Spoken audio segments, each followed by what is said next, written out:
നമ്മ സെലക്ട് ചെയ്ത ഏറ്റവും നല്ലൊരു ഈ പരിസരങ്ങളായാലും എല്ലാം ഒരു ഇവിടെ സർവീസ് എല്ലാം കൊണ്ട് റൂമും എല്ലാം കൊണ്ട് നമുക്ക് ഇഷ്ടപ്പെട്ട ഒരു ഇതാണ് ഈ ഹണിമൂൺ കോട്ടേജ്. നല്ലപോലെ ഹരം ഉണ്ടാകുന്നത്. ഹായ് ഗൈസ്, ഞങ്ങളിപ്പോൾ കല്യാണം കഴിഞ്ഞിട്ട് ഏതാണ്ട് കുറച്ച് മാസങ്ങളായുള്ളൂ. അപ്പോൾ ഞങ്ങൾ സോഷ്യൽ മീഡിയ വഴിയാണ് ഈ ഹോട്ടൽ ബിൽഡ പാർക്കിനെ കുറിച്ച് അറിയുന്നത്. അതേപോലെ തന്നെ നമ്മുടെ ഒരു ഫ്രണ്ട് മുഖേന ഒരു ഹോട്ടലാണ് സജസ്റ്റ് ചെയ്യുകയുണ്ടായി. ഹോട്ടലിൻ്റെ പേരാണ് ഹോട്ടൽ ബിൽഡ പാർക്ക്. എനിക്ക് തോന്നുന്നു അതെ, ഒറ്റപ്പാലം. എനിക്ക് തോന്നുന്നു പാലക്കാട് ജില്ലയിൽ തന്നെ ഏറ്റവും ഒരു മികച്ച ഒരു ഹോട്ടലായിട്ടുള്ള ഒരു സ്ഥലമാണ് സംഭവം.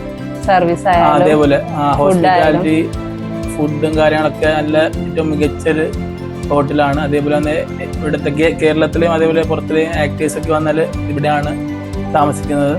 എന്തായാലും ഒരുപാട് ഇഷ്ടപ്പെട്ടു. ഞങ്ങൾ ലക്ഷദ്വീപിൽ നിന്നാണ് വരുന്നത്. ഇവിടെ ഞങ്ങളുടെ ഒരു ഇതിൽ ആദ്യത്തെ ഒരു കപ്പിൾസ് ആണെന്ന് തോന്നുന്നു. ലക്ഷദ്വീപിൽ നിന്ന് തന്നെ ഞങ്ങൾ സോഷ്യൽ മീഡിയയിൽ നിന്ന് കണ്ട് ഞങ്ങൾക്ക് ഒരുപാട് ഇഷ്ടപ്പെട്ടു തന്നെയാണ് ഞങ്ങളിവിടെ സെലക്ട് ചെയ്തത്. ഞങ്ങളിവിടെ താമസിച്ചത് റൊമാൻസിയ ഹണിമൂൺ കോട്ടേജിലാണ്. ഒരുപാട് നല്ലൊരു റൂമായിരുന്നു. നല്ല ഇഷ്ടപ്പെട്ടു. സർവീസും ഫുഡും ഒക്കെ അടിപൊളിയായിരുന്നു.